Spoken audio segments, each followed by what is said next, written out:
What is the major issue with construction? Is the cost overrun, the schedule overrun? Yeah. Right, two fundamental issues for them. One of the most obvious answer to that is technology adoption, which can help you do both. The delay in construction has worsened from 27% to 42%. We are talking this after a decade of, CAD, BIM, cloud adoption. What do you think is happening here? How do you get to the market? How you're reaching the customer? A founder-led sales model is a phase, not a strategy. If you look at these markets, Switzerland, Spain, in terms of the precision and the quality of construction, they may be way ahead than India. But in terms of technology adoption, they are not very far ahead. They are almost at the same level. Take an example. You move from what, 50% to 90% now? Yeah. Following some of these steps? 50 to 90% in terms of gross renewal and 150% on NRR, net revenue retention. And we follow the same advice. Don't rush because it's an AI. Is the cool thing to do. And what I have seen is if you pick projects which are more amenable and you see results, adoption happens. If that is the scenario, what is the advice that you will share with leaders, CIOs, CXOs who are driving this technology implementation in their organization? What was not possible 6 months back or 3 months back even, and suddenly is possible. So the power of AI is exponential in nature as compared to any other technological revolution we have seen in the past.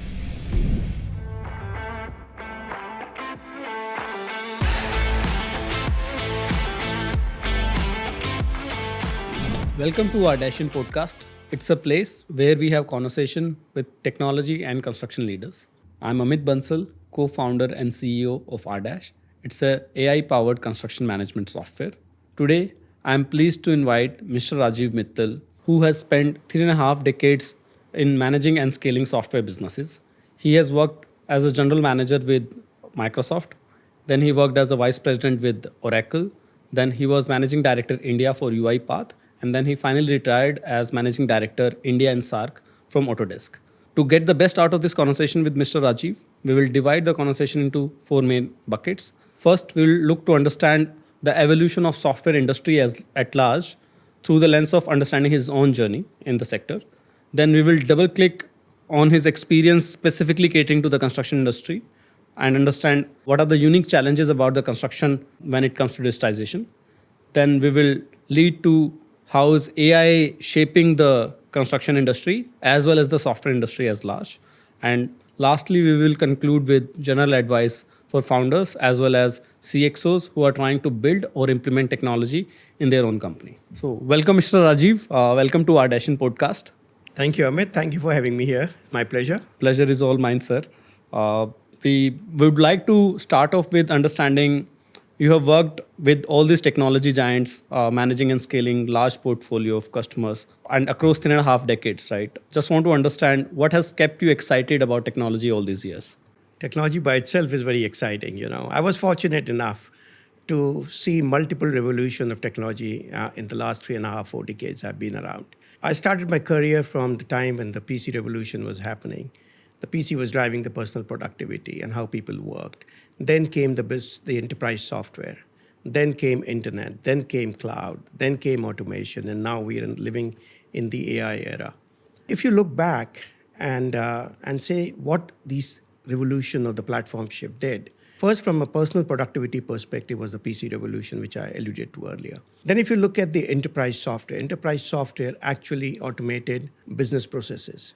Enterprise gained significant productivity enhancement. Then came the internet, which transformed connectivity.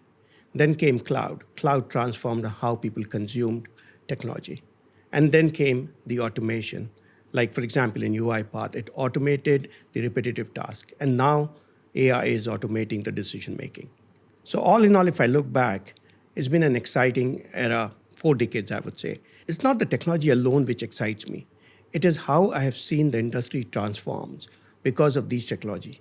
And that keeps me excited all the time because what's new now is suddenly much more exciting than what 3.5 decades was. No, actually, your experience has been quite unique in terms of when the technology was taking shift and turns, you somehow found yourself in the right positions, especially from the computer era, the mainframe era to the cloud and to automation to AI, and similarly, the transition also in your career kind of resembles very well with the technology evolution.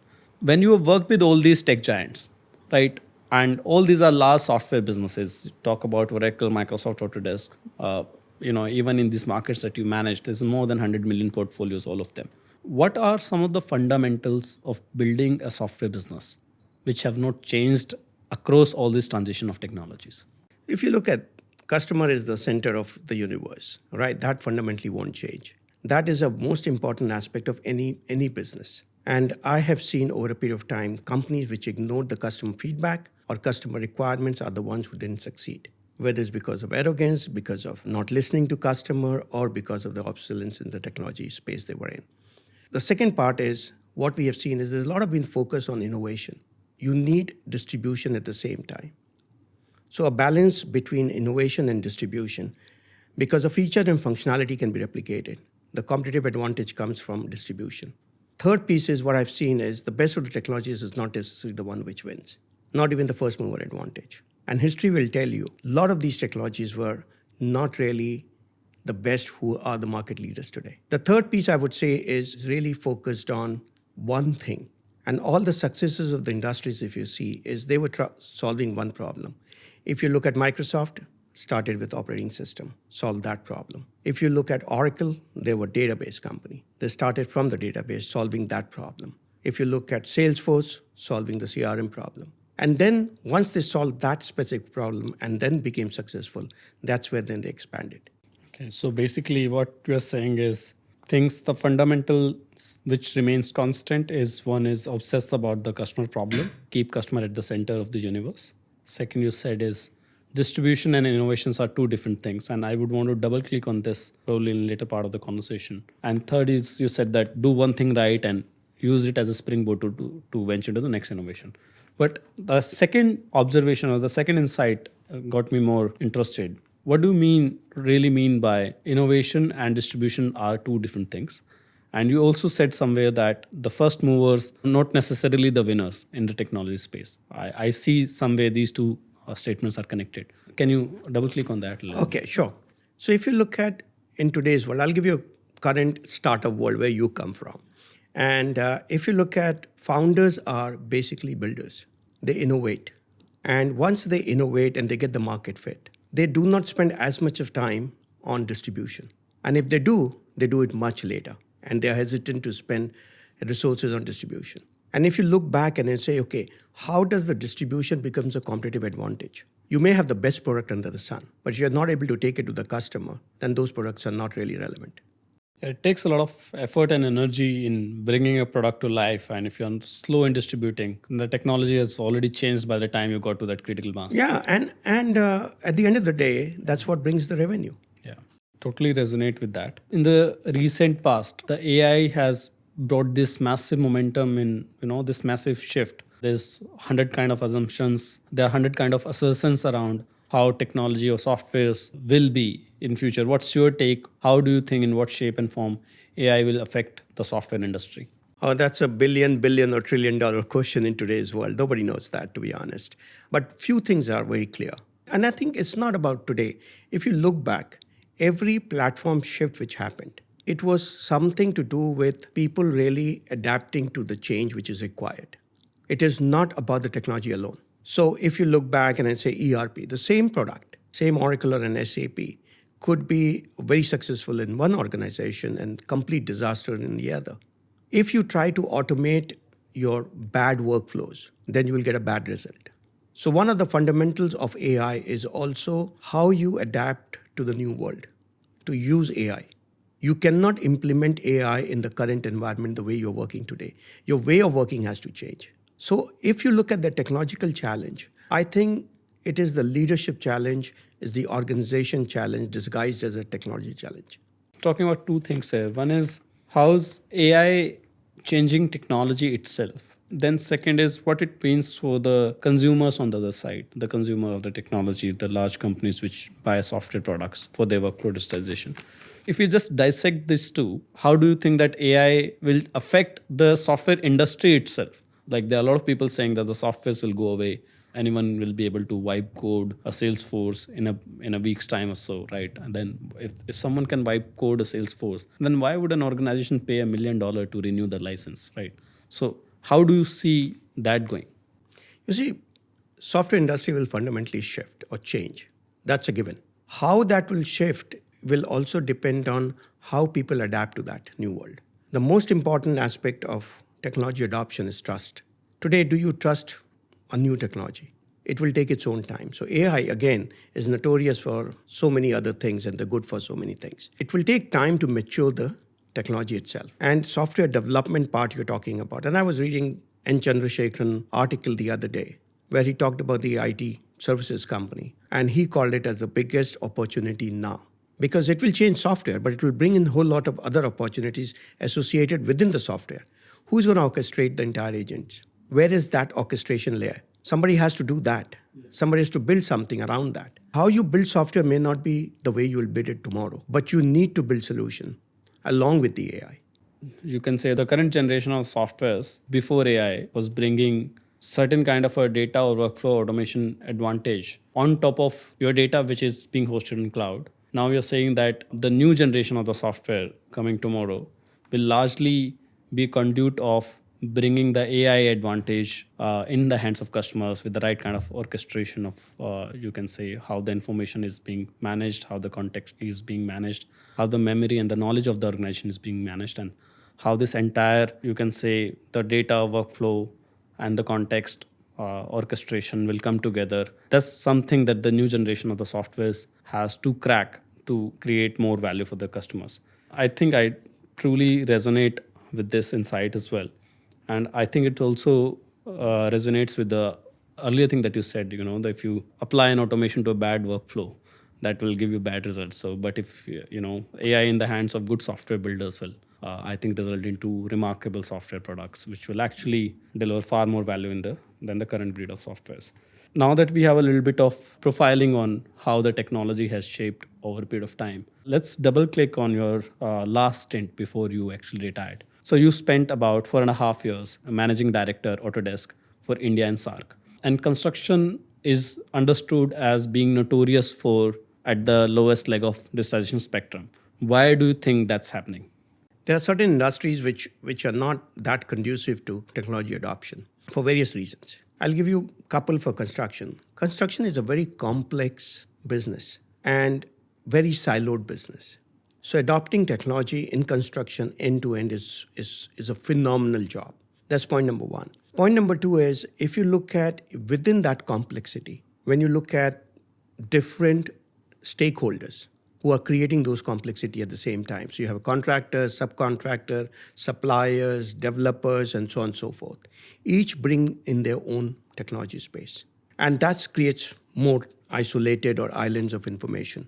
Other piece is that when you look at construction and when you look at each individuals who are using these technologies, they are more, conducive to doing what they've been doing over a period of time. So change management becomes a big challenge because you're isolated and they do not have a repetitive process. So if you look at a project is a company in a way. You bring in a whole lot of people and project gets over, it disperse. Yeah. If you look at comparatively to manufacturing or you look at finance, manufacturing thrives on being repetitive. Finance thrives on being standardization, having standardization. These, they lend itself to an IT adoption much smoother and much better than a construction does. So that challenge exists. Now with AI coming in, I think the adoption of technology becomes much simpler. And I can give you examples after examples where people wanted to adopt technologies, but they couldn't. From the large EPCs I've interacted with, I remember one of them, we were talking about digital twins. And one of the largest EPC in the country. And I was talking to the chairman and the managing director. And it took me a year and a half to convince him to adopt digital twins. And they started adopting digital twins, firstly started from their own office, one floor.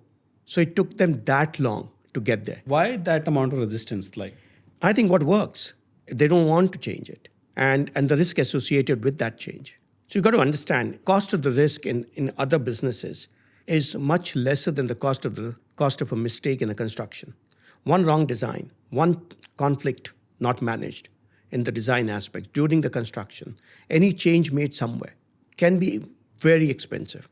So therefore you become risk averse. you start trusting what you've been trusting. So building that trust on technology to solve their problem will take its own time. And can you also double click? You have worked across industries with Microsoft, Oracle, UiPath, and finally with Autodesk. How do you see construction being fundamentally different? When you said there are so many people who are congregated around a non-typical workflow in a given environment, so far lesser standardization. That is one feature. Do you see more features are somehow limiting this industry's ability to move in tandem with the technology evolution? It's just the stakeholder management. It's the complexity management, the conflict management, the communication piece, capturing of data. You see, construction they are rich in data. The problem is what they do with that data. What you will see is AI will help them to make meaning of those data. And then therefore they can analyze better, they can make decisions better, they can forecast better, they can manage risk better, they can manage compliance better, safety and so on and so forth. So fundamentally, AI will accelerate all what they wanted to do before and couldn't do it because of either the bottleneck in the way that it worked, and second, the bottleneck was because of the isolation of each individuals and the stakeholders. And isolation is, I think, one of the primary issue which I also resonate with very well. I was speaking with one of the leader in the construction space, and when we were talking technology implementation, the large part of the concern in the room was how will my project manager adopt this system, right? They are not adequately skilled, or this could be like an extra work to them. There could be 10 reasons, right? But the conversation was very narrow focused on how would my project manager will adopt this technology. But the counterintuitive argument to this situation is the 80% of the data that is generated on your project is not coming from project manager. It is coming from all the different stakeholders. It is coming from your finance guys, coming from your procurement team, coming from your designers, coming from your billing department, QS department, coming from all the different departments, right? And as you rightly said, that the isolation of information, these different islands of information which are sitting on different softwares, different files, this is where the problem is becoming 2 or 3 degree more complex, right? Because we are thinking about what is the next tool we bring in to bring that data, right? And whilst we are not talking about for all the data which is already there somewhere digitally, right? How do we bring all this data together in the first place to kind of make sense out of it? And on top of it, if we can build something that will show faster value.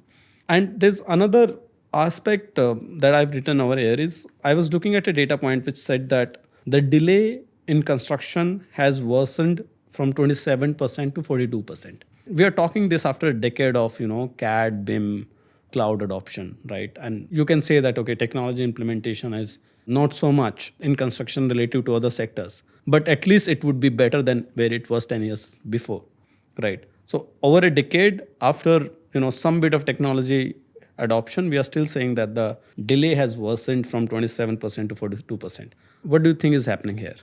It's difficult to comment without knowing the details of the delay percentage. And what I see is if you go to a construction site today, if you remember visiting a construction site, say 10, 15, 20 years back, they more or less look the same. Yeah. It hasn't moved significantly. And if you look at the other industries, manufacturing or finance or any other industries, they have kind of leapfrogged in terms of their productivity gain. Construction has remained flattish from a productivity point of view. And construction is one of the largest industry. And India will be one of the largest construction industry in the world. What is required now is really adoption, and adoption from the bottoms up, but it is driven top down. So if you look at all the EPCs and other, and they are quick in adopting technologies. They felt the pain, and now they're coming around in terms of adopting and managing the change. The challenge they're facing is downstreams, whether it's the cost of technology adoption, whether it is a skill gap issue, and especially on the skill gap issue, and the industry has to do much more. The government has to do much more, both in partnership and otherwise, to manage the skill gap, what is required versus what we have today. I'll give you an example. Even today, most of the institutes, they teach 2D. They have not gone on 3D. How do you expect BIM adoption? Right? When in my previous life, we worked very closely with CPWD to drive BIM mandate.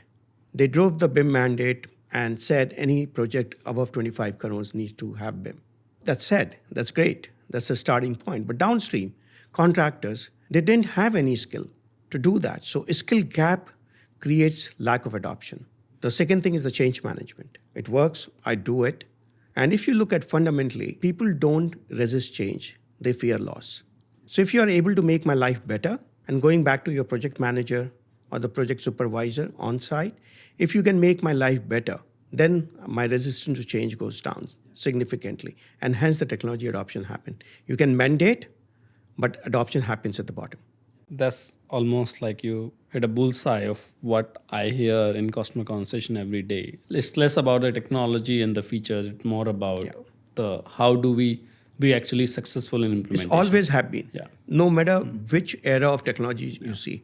Adoption trails technology innovation. Always. You'll never be on the latest version, right? You might be one version behind. And the technology keeps moving faster than you would adopt them. Also, I'll give you an interesting data point around your observation of flattish adoption, or you said that in simpler words that the construction site almost looks the same even after a decade of technology penetration. So the compound average growth rate of productivity on a macroeconomic scale have been 2% year on year. And for manufacturing, it has been the CAGR of 4% year on year. But for construction, it is a CAGR of 0.2%. So again, it's very, very flat in terms of the average productivity increase in the skilled person or in the white collar people who are working in the sector. But, that's the most exciting piece as well. Construction has an enormous opportunity for technology suppliers because of where it is lacking. So look at your company, how you're seeing it, how the curiosity and the interest is there for the customers to come in and to evaluate and to adopt. So decision making is also faster these days because now you're making it simpler for them. You're not selling one big mammoth solution. You're selling point solutions, solving certain pain points which are real. So outcome-based selling will be what will be relevant for any organization who are trying to solve construction problems. Okay, so in fact, I'll note it down and I'll probably double click on the outcome-based selling approach that you said. Also, one interesting fact that I found about construction productivity growth is construction productivity growth rate was highest in the COVID period. Because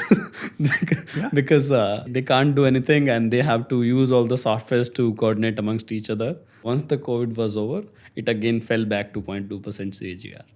Well, interesting piece what we discovered, and this is what necessity is the mother of invention. Yeah. When I used to talk to the architects, and they said, we never thought that we could collaborate on a Zoom call. We always thought we'll kind of lay it down, discuss, make changes, red line when we need to, and so on and so forth. But then we discovered we could do it.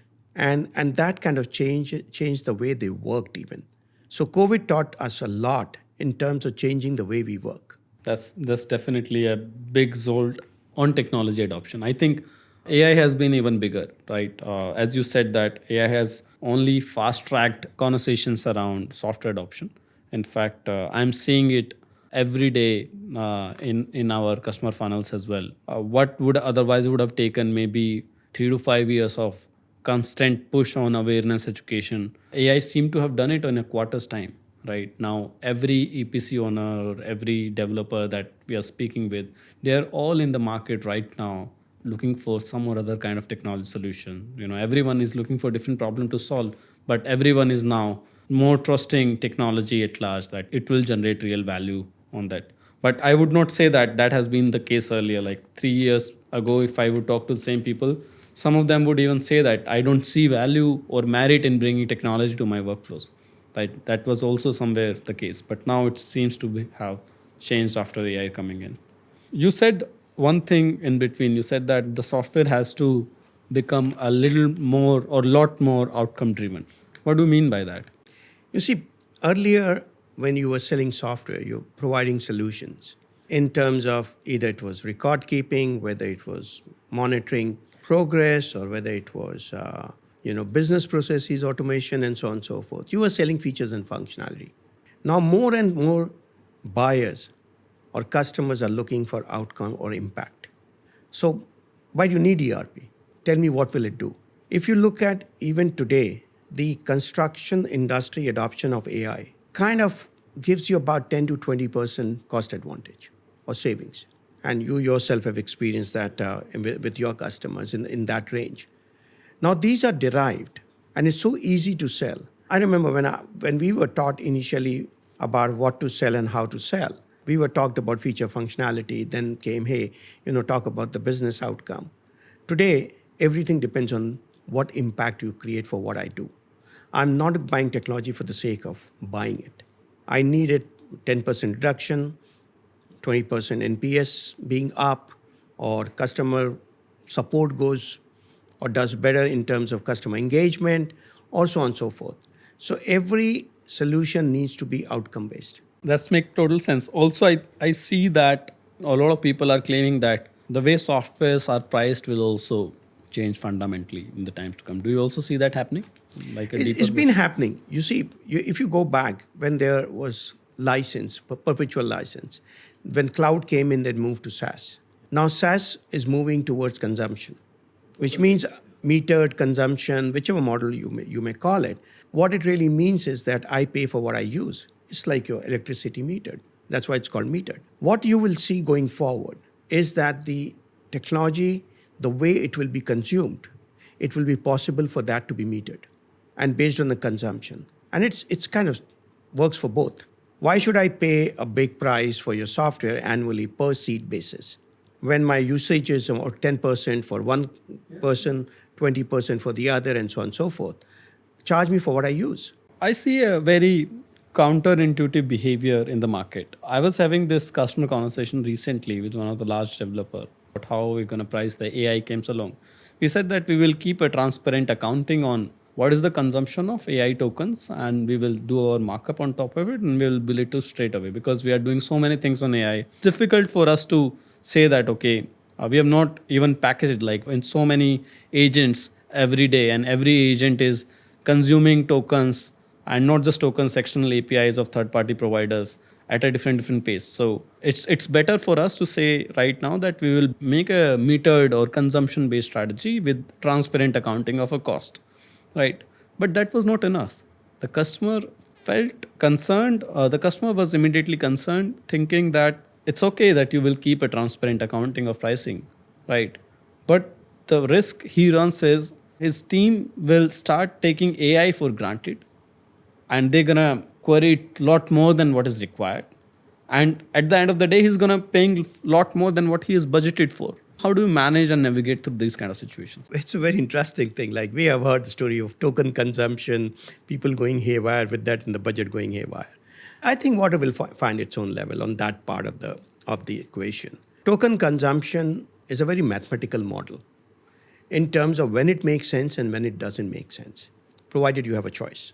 So if you have a choice between paying annual per seat basis or you have a choice to pay on a consumption basis. If your utilization is very low per seat basis, then consumption makes more sense. If your utilization is very high, then a SaaS kind of a per seat basis makes sense. So that's one kind of math for organization.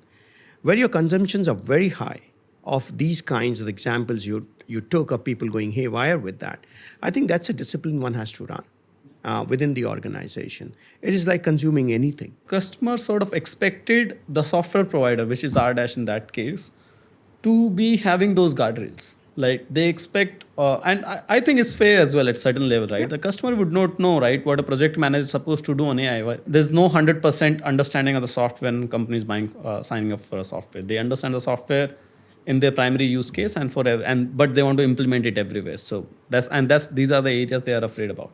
They wanted us to pursue thing is that we take a responsibility of putting the right guardrails on the consumption. You understand what's right and relevant, and just consume everything in the subscription. And if you are coming up with specific agents which are supposedly replacing human productivity, we can talk separately for those items. I think I found that to be very fair expectation from the customer side as well. You see, guardrails are even exist today in one form, which is token allocation.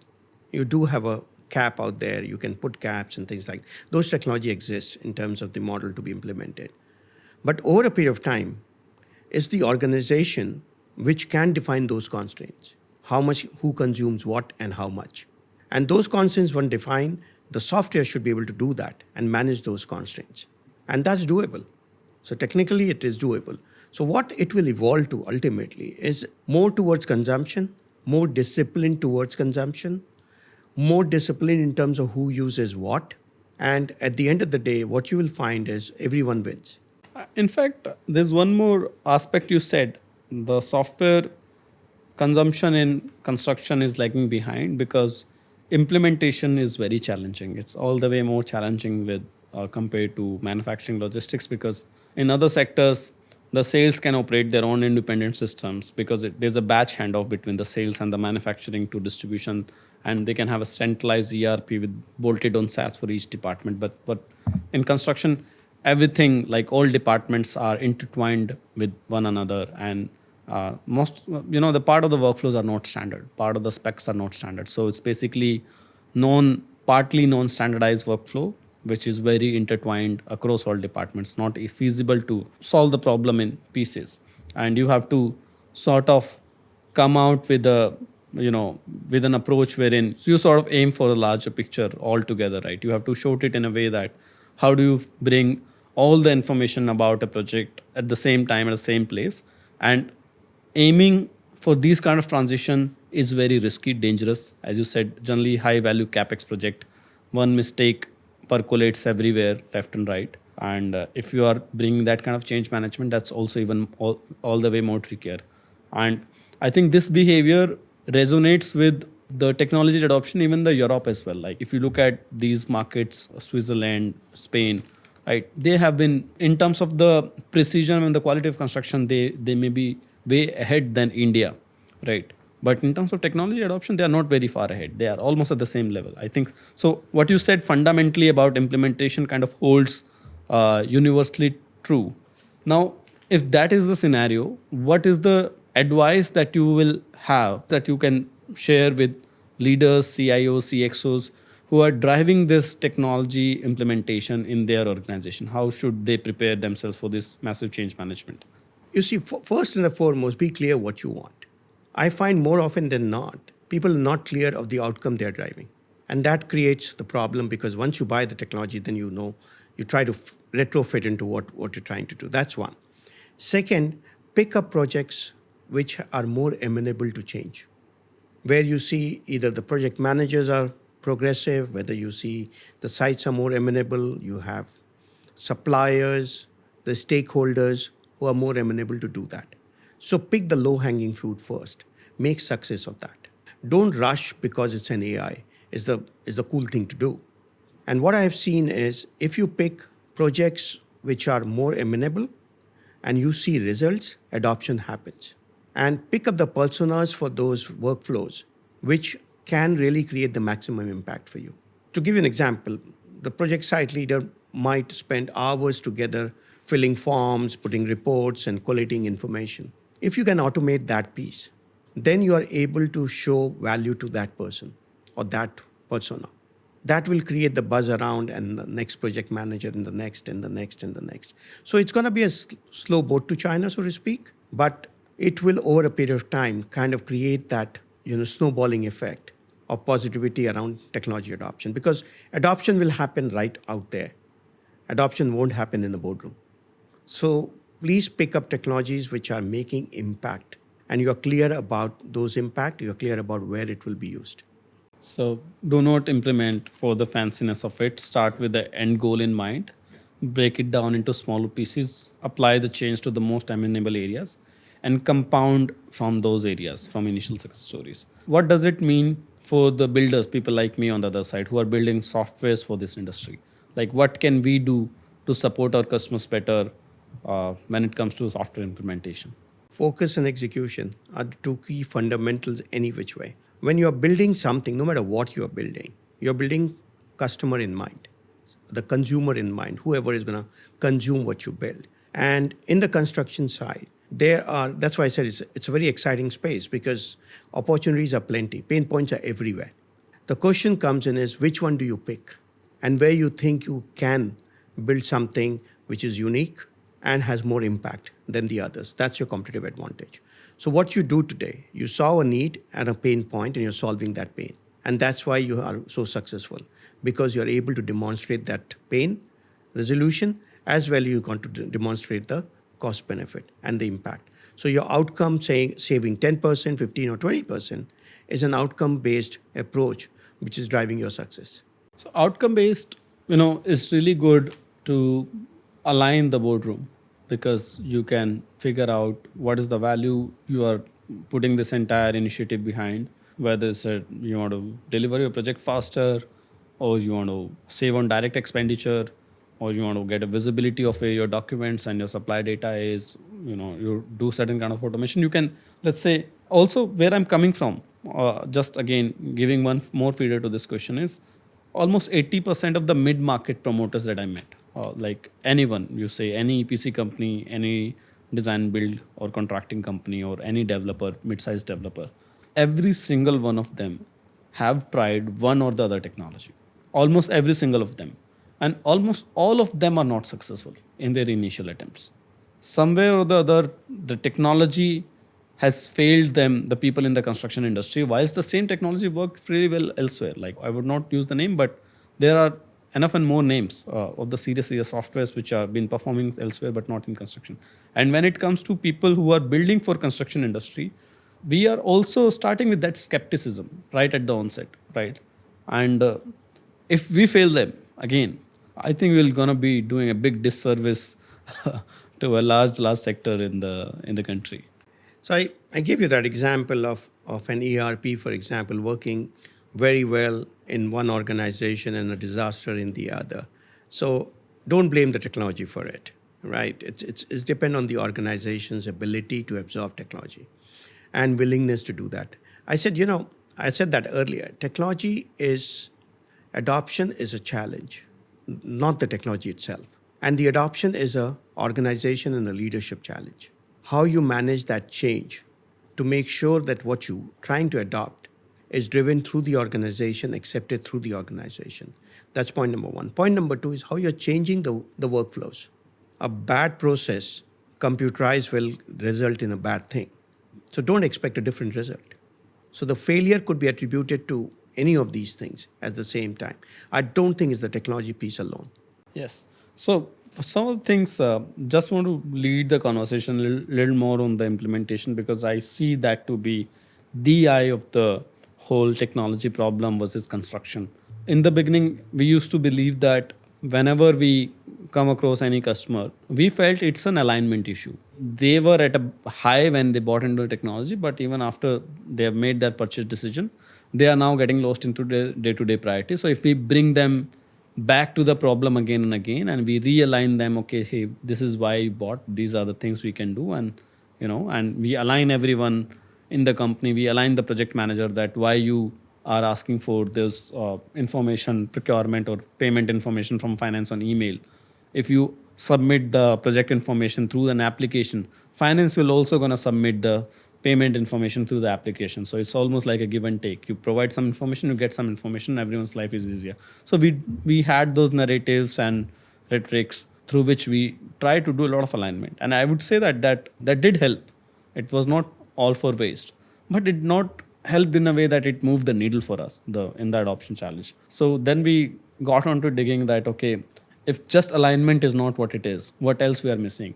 That's when we came to the second milestone. We said, okay, a leader will not be able to trust a technology output. Like if they look at our software and they say that the project is so days delay, or your cash flow is so much derailed, for them to trust these numbers, the numbers has to check out with their other systems. So it's probably more about how deeply you migrate the data, your precision in your data migration and your integration with your accounting and other third-party systems. So we worked very, very deeply, build those data migration script and everything. That I would say that moved needle one or two more notches up. Then we looked at, okay, alignment and data migration is just the starting point. The software has to be grounded in a company's operating culture, and how good a software could be, it is never their software, and the software needs to be felt like their software to be grounded in their culture. So we put specific engineering teams and the product teams behind the existing. So it's almost like a step-by-step journey that we have been sort of going through. And I would not say that we have still figured out 100% answer. Like we, in certain cases, we still do struggle. But yes, this is the problem to be solved, right? If someone solves this problem, that's a $1 billion problem to solve. It's an organizational problem and always has been. I don't think it's a technology problem. Organization has to solve that problem themselves. And that's the reason I said don't go big bang. Because you're driving a significant amount of change to people who have been working for 30, 40 years or 20 years and doing it the same way day in, day out. And they have seen all these technology movement at the same time, but still was not part of that journey. What good thing has happened is two things. One, the chat GPTs of the world focus on the consumer as well. And what happens because of that is the AI usage and the democratization of that really helped in terms of imbibing the benefits or appreciating the benefits of that. That's one. Then you translate that to organizations where the AI is bringing in, which is more like how you work. I'm not advocating the workflow being the same. I'm saying my style of working today. I have to do X, Y, and Z. AI will do X, Y, and Z, will do it for me and do it better than for me. So therefore, the day it starts bringing in my way of doing things at the initial phases, that does help in adoption. So when the leader is driving the change, and there are some changes which are mandated. I'll give you an example of a big developer mandated that there will be no drill hole policy, which means you spend time on the design rather than do drilling of holes at the site when the concrete is laid. So you're drilling holes for the pipes, you're drilling holes for whatever conduit you need to pass. That should be taken care of at the design stage. Now think about it. It's a massive change. A massive change from a person who has to deliver a project. What happens in most developer cases? While design is on, they are still not finalized the design. Construction has started already. And then things change here, things change there. There is a mess and somebody's trying to kind of meet the deadline. So I remember this famous saying, which says, if I have 6 hours to cut the tree, I will spend 4 hours grinding my axe and 2 hours to cut the tree. That's what construction industry has to do, spend more time on the design aspect of it. It doesn't answer the question which you're saying, but the point I'm making is that construction industry needs significant changes at every step of the way. There's significantly less time in planning, more time in execution. That has to change. Yes. Because if you don't have a plan, what you execute, if you don't know where you're going, any road will take you there. Yeah. Similarly, I think we can try and force fit the same logic on software implementation as well. If you are starting with a massive implementation, especially in the construction, because it touches so many pieces, it helps if you sort of do the whiteboarding, do the digital architecture of how the data and forms would be, do the dry run in a sandbox environment, do your old data migrations and run those automation dashboards. And I think prepare and then launch, rather than launching every single day. Okay, this feature is now will be done here, and now tomorrow that feature will be done there, and now day after that workflow will be managed there. It just creates lots of confusion downstream. So I do believe that construction, I think this is the inherent nature of the beast, right? The job itself is too complex. If you don't plan and you march into the storm is gonna take you places. So the larger organization are more conducive to it now and better prepared to adopt technology. That's kind of a given now. What happens is the mid layer and the bottom layer. Now AI should be able to help those people to adopt much better and faster, because things will be much faster to adopt. It will be easier to use, and reskilling will be required to the minimal.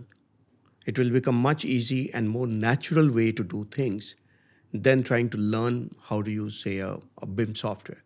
Now moving on to the next section. So we talked about the specific challenges of construction, wherein we covered that the sector has been a laggard in terms of digitization. Implementation has been the massive perennial challenge that the industry has been trying to resolve for a decade or more. And more energy and effort needs to be spent on that side. And we talked about specific examples as well. If we try to take the conversation to the next level, we talked about the software evolution, right? Software is going to be more AI-centric, and there's And when we say software is going to be more AI centric, software is going to explode in every dimension, right? There are people already claiming they can now do designs on a prompt. You send me a picture and I'll be able to do your complete BIM modeling at LOD 350 in a couple of hours, which used to take even months. Then people are automating from designs to takeoffs, from takeoffs to procurement, from scope to schedule. So there are different kind of human work automations which are being claimed. There's other kind of assistance, maybe the procurement assistance, the bill booking, a lot of repetitive workflows, wherein there's a lot of data and standardization. There's a lot of value there. There's a lot of value around data processing per se, wherein you talked some things in the past to me about predictive risk modeling around construction management. So if you look at this entire gamut of technology superimposed on construction, what are the key themes where you think there's a tremendous value potential? And what are some of the wild goose chase given the current state of technology? If you look at, I think, I'm not too sure about the wild goose chase that AI is the panacea for everything. Human judgment, human involvement, some of those will still be valid from that context. But coming back to the construction part, if I look at the AI intervention or AI being adopted, I think all what you said will happen. And will happen at a much faster rate. But let me reframe. What's the opportunity in the next 18 to 36 months? I think the biggest opportunity for what the companies are automating these workflows. That's one. Second is, which is fundamental to AI adoption, is the data consolidation. There's a huge amount of data, but they are so fragmented that you have to do data modernization. That's one. That's a huge opportunity. The second part is, once you do the data modernization, then all the analytics, all the workflows, all that decision making of what AI is good at can be brought to bear. But without that fundamental changes at the base level or the foundational level, none of the AIs will work. Okay, let me give you two scenarios. Okay, this company A, which is taking your advice, which is working on data and workflow consolidation and automating part of the workflows and kind of investing behind better decision making on an overall project level. And versus company B, which is saying that, okay, my current stack maybe not to the best of the standard, just scattered all over the place, but it works. So instead of putting energy into data and workflow consolidation, I better put energy into automating the part of the operations. The difference is company B is not automating the workflow. They are automating the part of human effort, right? Maybe they're saying that I'm automating quantity takeoff because that's almost like a central piece to me, right? Or someone says that I'm automating design to BOQ creation, or let's say that I'm trying to automate. So any part of the human operations. Where do you think this road will take these two companies 12 to 18 months? I think both will exist. The reason being, data modernization or consolidation will be a time-bound thing. Over a period of time, this will come and be done with. Though you can talk at the time frame 5 years, 10 years, whatever that may be. But your workflow will continue to be there. They will change. And then therefore, the workflow after changing at the same time, if it is modernized or if it is automated, those will exist and those companies will exist at the same time. I will say it is not one over the other. I think it's two different aspects of I'm AI. just trying to let me dwell a little more on this. Okay, both companies doing the same scale of operations. Just think of a general contractor doing, let's say, 500 crore in revenue today. We are not saying that one company will die and one company will survive, right? And we are also not saying that one company will only do this and not the other thing, right? Both the companies will do both the things, but they are just sequencing it differently. One company is doing data and workflow consolidation in the first place, and the second company is doing the micro automation in the first place. And maybe 18 months down the line, they will do the other thing. They have achieved certain kind of a micro consolidation, and then they do the data consolidation. This is a thinking that we kind of deal with every single day, right? And now, in your experience, applying a lens of both your experience as well as your understanding of current capabilities of the AI, where do you think the differential advantage will be? Like, which company will tend to win more in the mid run compared to the other? I think the micro one is very logical adoption, especially when the computer adoption or the technology adoption is at the lowest of the industry. So you will find more takers for that.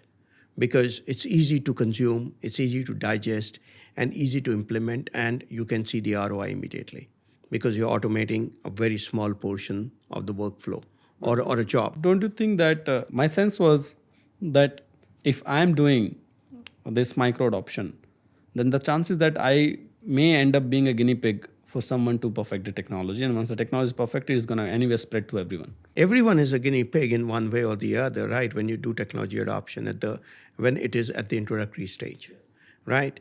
But that does not mean that in a bad way. There are technologies out there with AI which are doing their job well. And then therefore, it's not about being a guinea pig, so to speak. You might be early adopter of certain things. Then that's your competitive advantage at the same time. What is a major issue with construction? Is the cost overrun, the schedule overrun. Yeah. Right? Two fundamental issues for them. And especially in an inflationary environment like India. When you combine these two things, how do you address them? One of the most obvious answer to that is technology adoption, which can help you do both. Whether you look at technology adoption, not from the software industry alone, you look at technology adoption from IoT, from robotics, from prefab, precasting, all of that is happening in the construction industry. We are slow to adopt. Like I was reading today or yesterday in a newspaper, government is driving precasting for affordable housing with 3D printing, right, as a starting point. Now, these are the technologies which has to come into construction at the same time. So they are adopting that piece, you have to adopt the operational piece, and then you look at the behavioral changes or the change management within the organization. You have to address all that. Whether you address it at the micro level, workflows, while you find the bigger picture of the data consolidation, they will go hand in hand. But if you look at the long term, and especially for the larger organization, the value realization from AI will only come if their house is in order in terms of the fundamentals, which is, for example, clean data. Otherwise, AI will not work. So let's say you have seen enough of software and construction. If you have to build a software for industry, where would you start? What would you start fixing first? I think I'll start with the customer. As I said earlier, there's no brainer on that. But once you identified a need, then you go and solve that problem. And once you solve the problem... From your experience, you've seen, right? You've seen the full spectrum. Like Autodesk covers entirety of the design cycle, like all the pieces of which are connected to the design, and then there are software pieces which takes the design downstream to the site as well. And you looked at what we are doing, and a lot of other people, right? So from your understanding, where is the golden opportunity in the construction? I think opportunities in every space, but if I look at three aspects of construction, which is design, construction, and operation or operators, right? Design on a scale of 10 has kind of reached 7 or 8 in terms of adoption. So you don't have much of a scope there. You can fine-tune certain things. You can bring AI, optimization in terms of compliance, regulatory compliance, so on and so forth. So you have a Gen AI in that space as well. So that's kind of pretty much big players are in there. Yeah. But if I look at from a construction point of view, that's where the biggest opportunity for the players are. Right from the site automation, the project manager's life, the takeoffs, and so on and so forth. Then if I look at from the operator point of view, that's a big ticket item. Things like IoT, things like, digital twins, and so on and so forth. So the middle, I believe, is a much larger and a much complex problem to solve. But at the same time, there are smaller pieces within that you can go and solve for. What you are doing, for example. You are in the middle. Yeah. And what's your one single advice for the CIOs in this construction domain who are looking and evaluating these technology solutions out there? Just be very clear what you want. And that clarity is key. That will drive your decision in terms of what you embrace. And second thing is be ready that the organization is ready to make the changes they need to make changes on. Because if you do not have the board support in terms of driving that changes, then your entire software stack will not be realizing the value for what you paid. So it's fundamental to have the organization behind you in terms of driving that change. AI will drive that change, both in terms of thinking, in terms of operation, in terms of working, in terms of workflow. No matter what which aspect of the business, it will touch every aspect of it.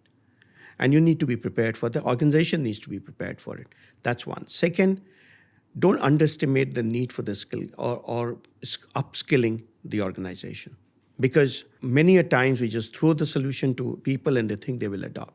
Maybe a time will come, it will become very natural to you to adopt any new technology which is thrown at you because of the AI. But as of now, it is not.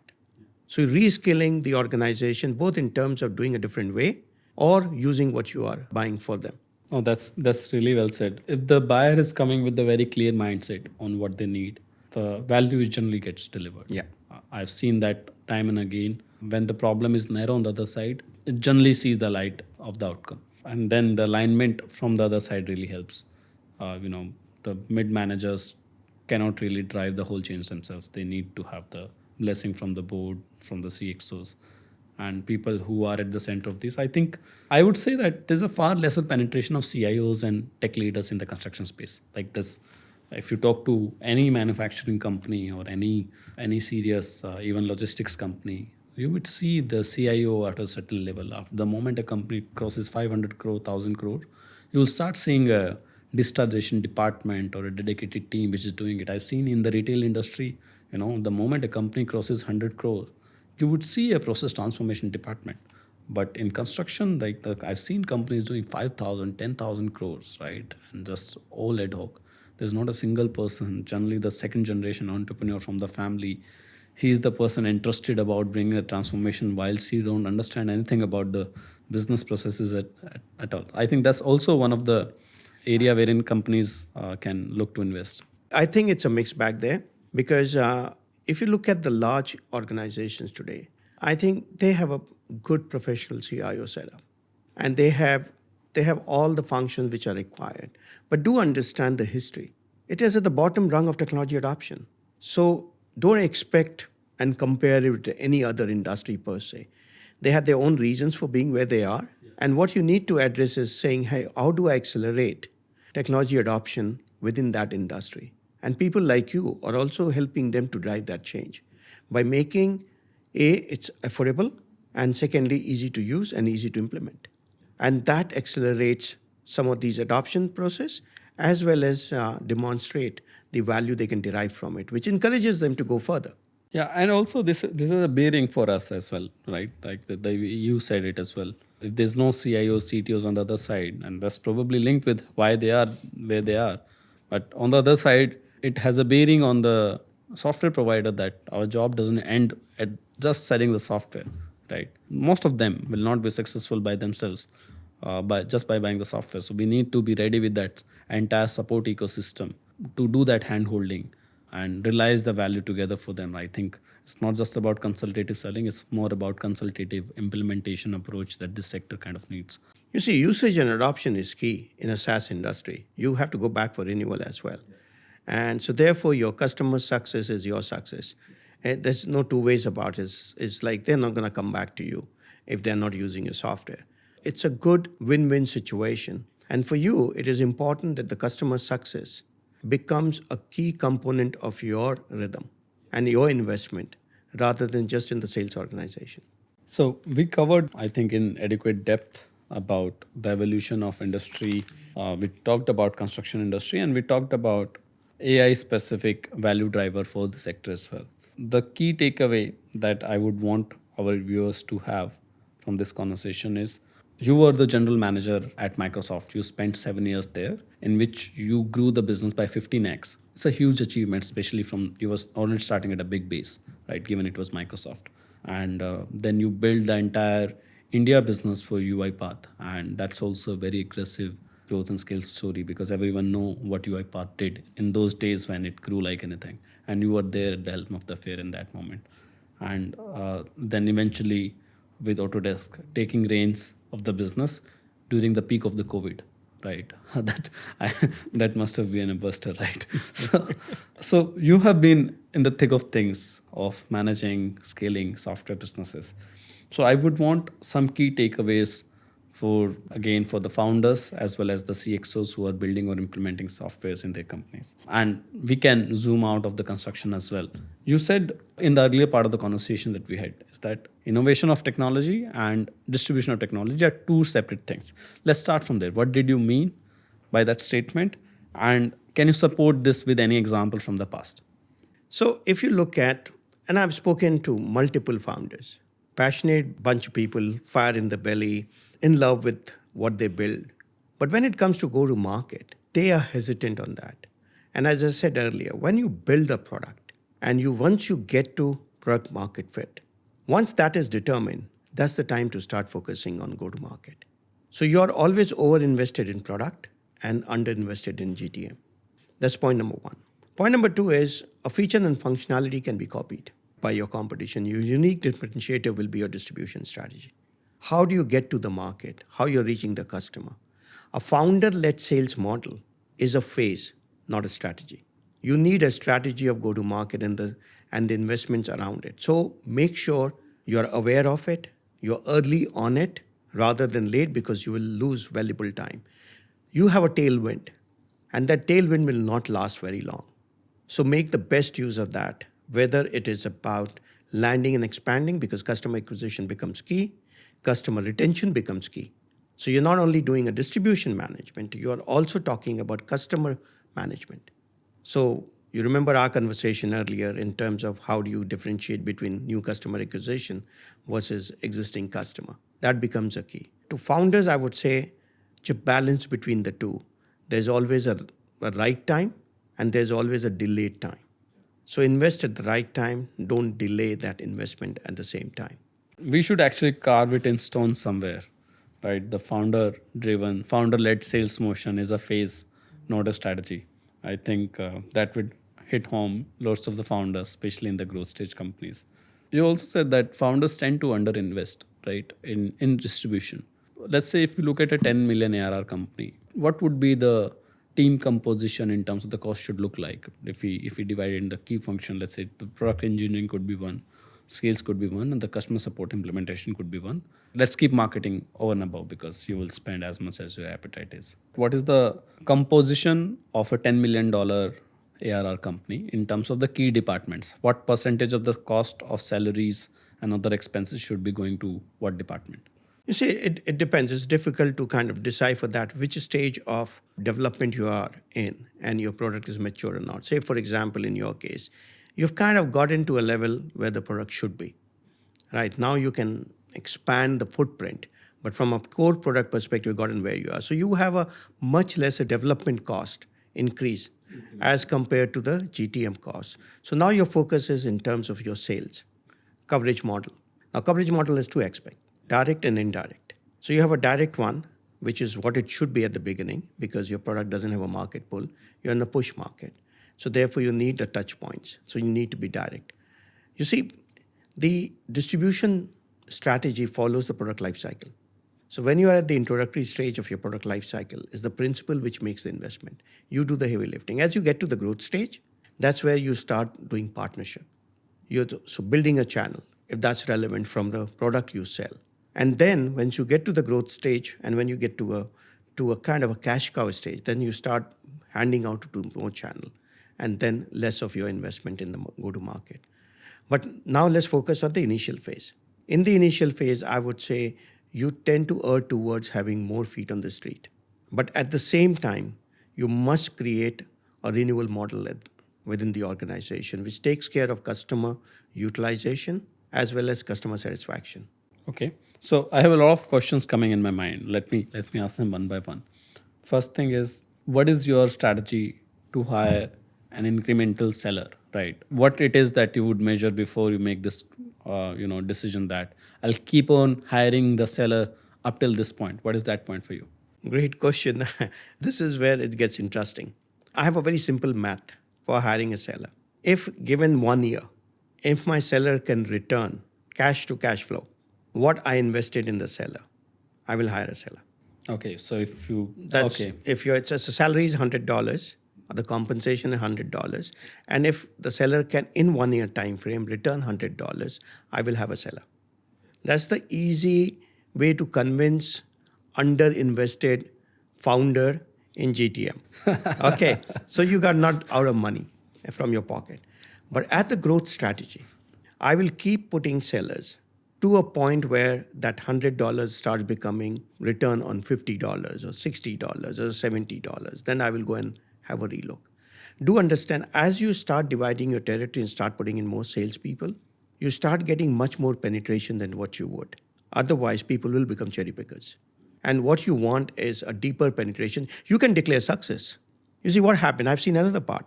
Founder-led sales model, when the founders are leading sale and they are successful because you got a tailwind, you got a market fit. And then you say, hey, I'm doing so well. I don't need so many sellers. I need only this much. The problem is you don't know what you don't know. You don't know how much money you're leaving on the table in terms of the opportunity out there, which you can't even reach. And therefore, your coverage adequacy is key.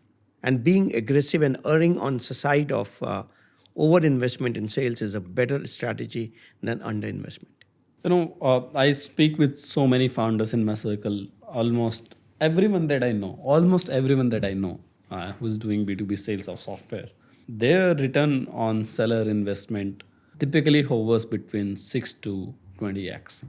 And they're uncomfortable going beyond that point. Then they are not a growth company. They are matured companies. Okay, I'll tell you what is the hindrance and what you solved for us, fundamentally solved for us, and why we got into this zone. Okay, let's go and talk to everyone who needs a software. So I mentally came into this zone, and I was not personally in that zone because what happens is when you're doing a lot of founder-driven sales motion, right? You end up developing a family around you in terms of your GTM team, right? And that family requires hand holding at every step. They become you cultivate over dependence, and that over dependence leads to you chasing on their pipeline even if they don't need it. Somehow founders end up doing that mistake. I made a lot of that mistake, and I see my friends making a lot of that mistake.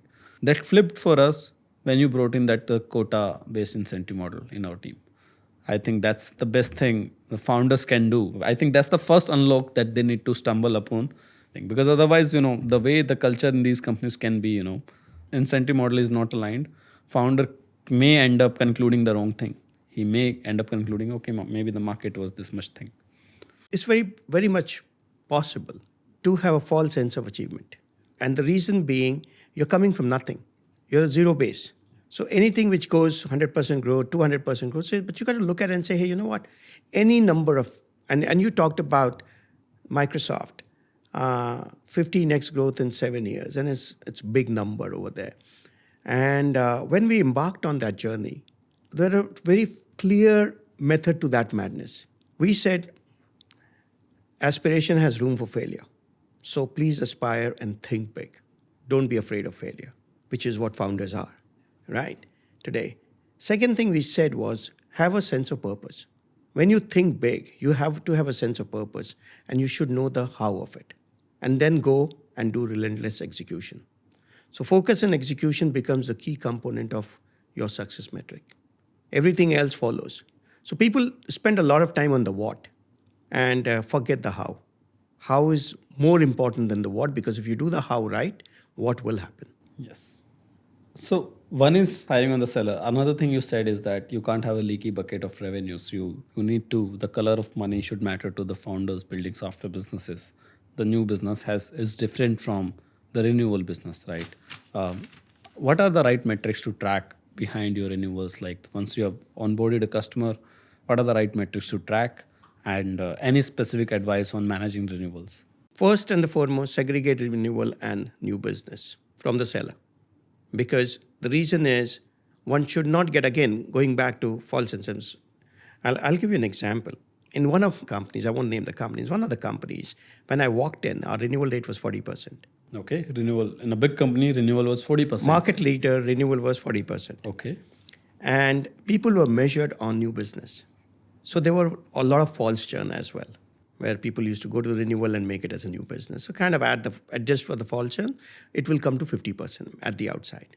So when I dialed up on renewal as a focus activity, what happened was people, they had their own quota for new, but suddenly they had a major upside on renewal. We went from the worst in class to one of the best in class on renewal. And we achieved renewal rates beyond 85%. Okay, from 40% to 85%. In how many years? 3.5 years, 3 years. And if you're doing it, I'm sure it must be more than 100 million kind of a base. So, yes. Yeah. And the focus was very simple. The focus was about adoption. That means first is activation. That means you bought something, you activated it, right? Then you have the adoption, then you have the usage metric. Now the usage metric is about, am I using 10%, am I using 30%, am I using 40% or 100%? Now if you look at the usage metric and whether it is low, you go and figure it out why. What do you mean by 10%, 50% usage? So I'm using your software 10% of the time only. 10% like out of 24 hours you have in a day? 8 hours or 10 hours of work, whatever you metric is, I am using only 10% of the time. But my power user is using, say, 70% of the time or 80% of the time.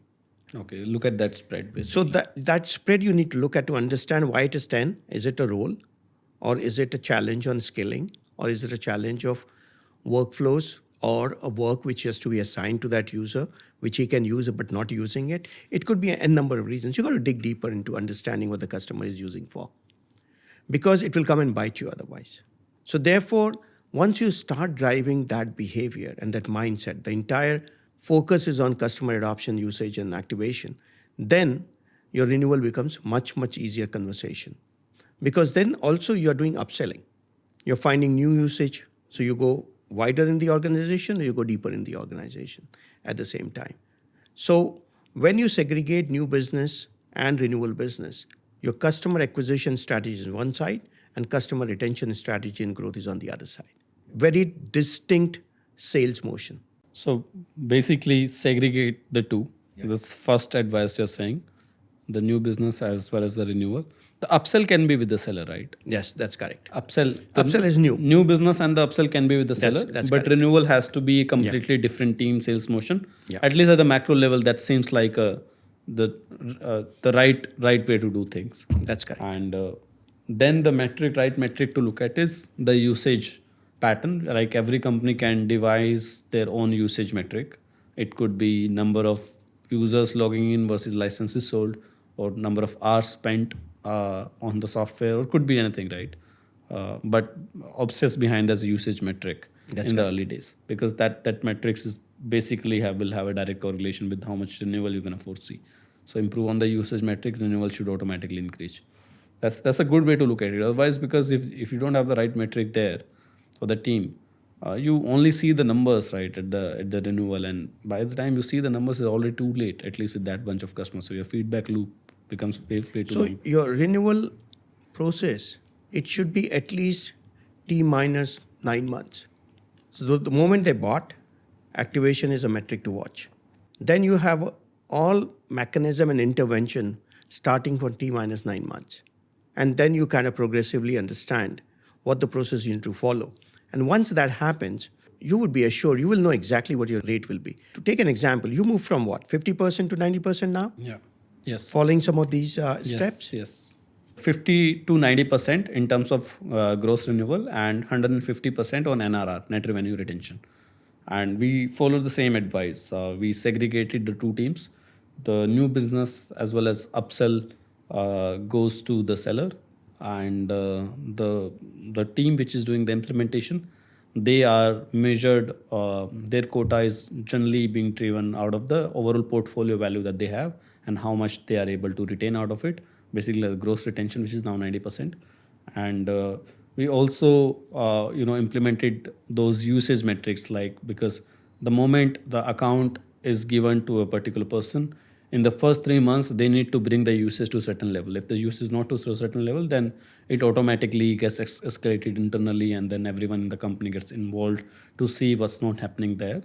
And we realized that when we started following deeply these metrics, it automatically made us bring the right support function in place. Renewal is different from sales team because it's just not about the person who is on ground. It's also about the back-end product and engineering support. So we built the dedicated engineering teams to only cater to the customer who are already on board. Like these teams, almost like 50% of engineering goes behind existing set of customers. And these teams are again divided into different kind of bands to cater to different variety of customers. So I think, yes, obsessing about renewal is one of the key confidence booster, which is allowing us to invest aggressively on the GTM.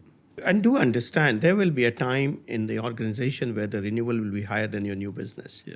So you're building that annuity bucket. Yeah. And as you pointed out earlier, the leaky bucket is the problem, because you have to spend significant amount of energy and time and investment to acquire a customer.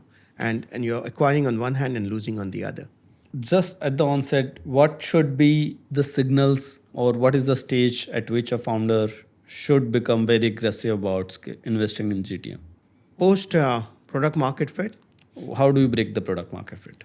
when you have, say, about 10, 20 customers, depending on the value of the product. So if it's like a mass market product, then it's a different number.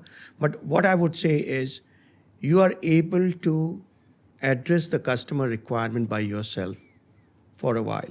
Then till then it's fine. When you start getting overwhelmed by inquiries or customer interest which you're not able to fulfill, I think that's a good signal to go aggressive, because you don't even know what you're leaving behind.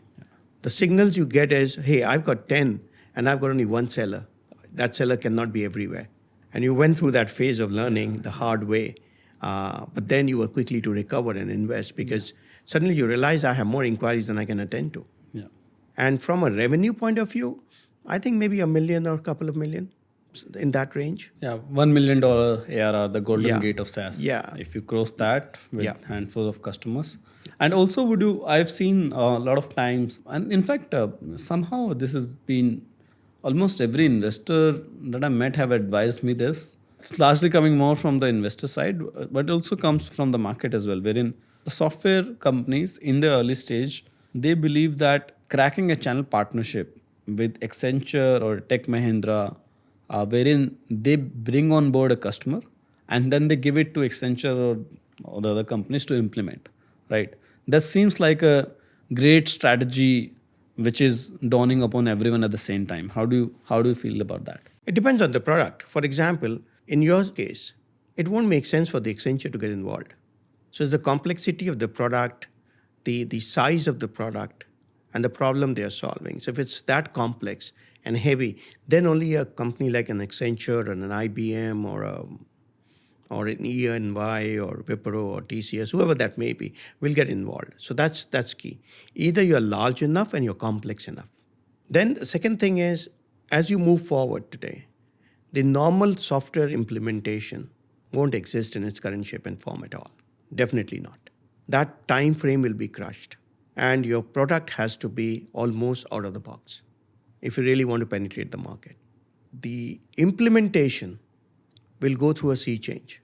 So the era of annuity driving through application maintenance, that will go away.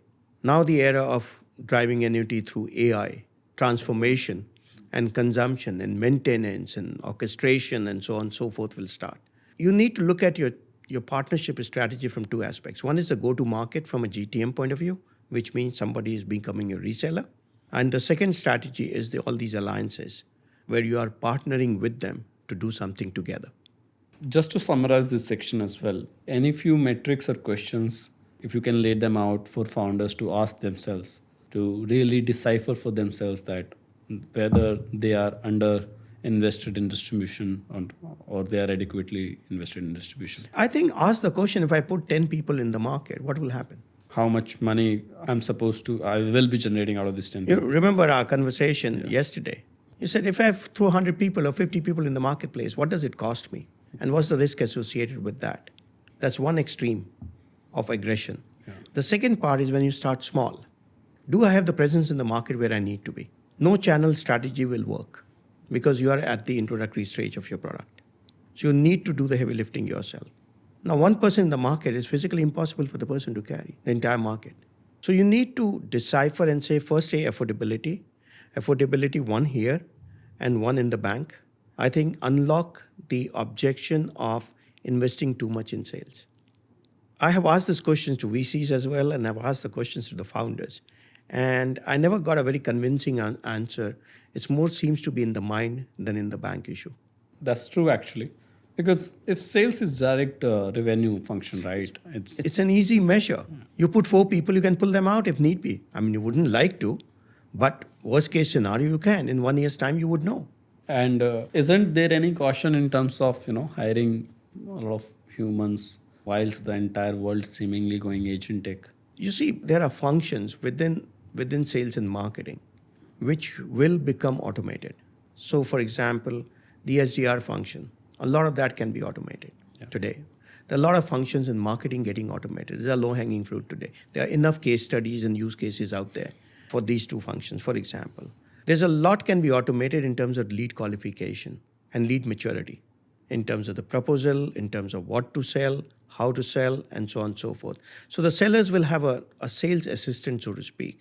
So therefore, their ability to A, cover more, and B, more effective in terms of customer interaction and more relevant in the customer interaction. Hence, the productivity will go up. So what you will see is that salespeople have more time to have quality discussion with the customer rather than doing the administrative work or doing things which are not relevant. Yeah, I'm seeing that. I'm seeing that already.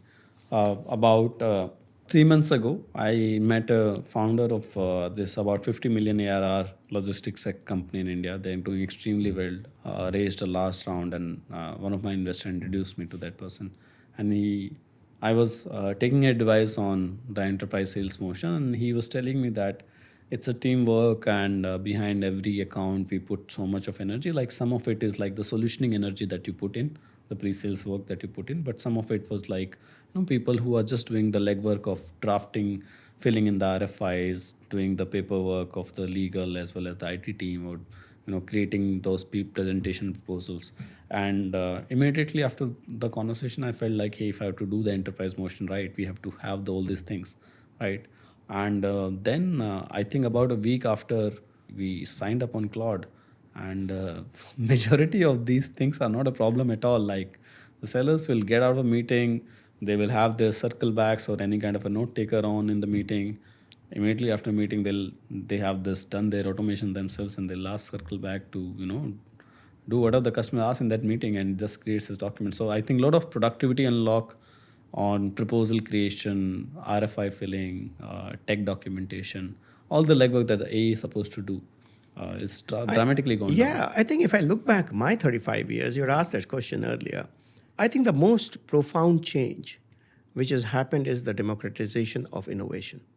We talked about the PC era, we talked about the enterprise software era, we talked about the cloud, we talked about automation. But AI is really democratizing the innovation. In my time, the innovation happened from the big, large companies because at that time, infrastructure was expensive, software development tools were expensive, distribution was expensive, global distribution was expensive. But what happened? With the invent of open source, software costs came down. Cloud made the infrastructure cheaper and much less costly. The digital channel took the barrier and the cost out of distribution, global distribution. So all this shift which has happened, and then came AI. Now today, any startup can get those capabilities which were only available to large organizations previously. And that's the phenomenal shift which is happening in terms of commoditizing intelligence. And that's what AI is doing. So yeah, basically you said that right, in terms of innovation capabilities, AI is a big leveler, and judgment gets leverage where we are right now. So just the last concluding question that I have, I think it has been an amazing conversation. We covered so much, and I believe that a lot of early stage founders as well as CXOs on the other side who are implementing technology, especially in the construction sector, will have lots of takeaway from this conversation. But let's just conclude with your take on where is this AI leading us? What role do you see humans to be playing 10 years down the line in large scheme of things? Your guess is as good as mine because nobody knows. But few things are very clear. Life is not going to be the same what it is today. That's a given. Yeah. You like it, you don't like it, doesn't matter. It will change. The sooner you embrace it, the better off you are rather than resisting it. Mm. And now, whether AI will be my assistant rather than replace my job, that seems to be, I belong to that camp. I belong to the camp where it says it's more augmented rather than replaced. Of course, there will be certain jobs which won't be there. Every revolution, every industrial revolution or any revolution or changes you have seen, history tells us that old jobs goes away, new jobs gets created. Yeah. And that's what's going to happen with AI. So the future is bright. Thankfully, it's very, very much here. And we are experiencing it on a daily basis with ChatGPT and Claude and everything else personally. and for my own work. And that's augmenting my work and taking away a lot of noise. So productivity enhancement is the first thing which you will experience immediately. You will need lesser people to do the same job than what you did across function. What you will also find is newer set of skills which is needed to harness the power of AI. Yeah. And that's something is getting defined as we speak. Yes. So some jobs getting automated, but lot more new jobs will be created. New skills will find place in this new economic structure that AI will create for all of us. I also feel very, very excited about the future that we are stepping in. This change is not as subtle as the cloud was or the internet. I think internet was a huge change. Cloud was a natural, you can say, shift to making the internet happen for everyone in a more vigorous way. But AI feels very, very different from all these two. I think it's more about the pace of change. Yeah.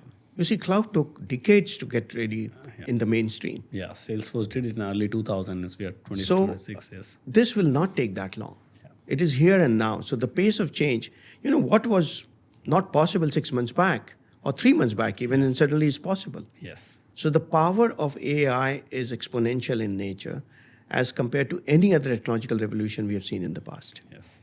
Sir, thank you so much for taking this time out and sharing all this experience and learning. I'm fortunate enough to have had a lot more than this conversation with you in the past. We have been interacting for about 2 years, and it has been a very constructive period that will go a long way in my journey of building my company. And hopefully many of the viewers and listeners who will experience or who will watch this podcast will also have takeaways that will shape their journeys, and not just their own journeys, definitely the journey of the companies and the organization that they're working for. So thank you for taking time out, and we'll look forward to having more conversation with you. Thank you, Amit. Thank you very much for having me here. It has been a pleasure working with you, and wish you good luck. Thank you, sir. Thank you so much. Hope you enjoyed the conversation today. Please stay connected to listen to more conversations at the intersection of AI, technology, and construction.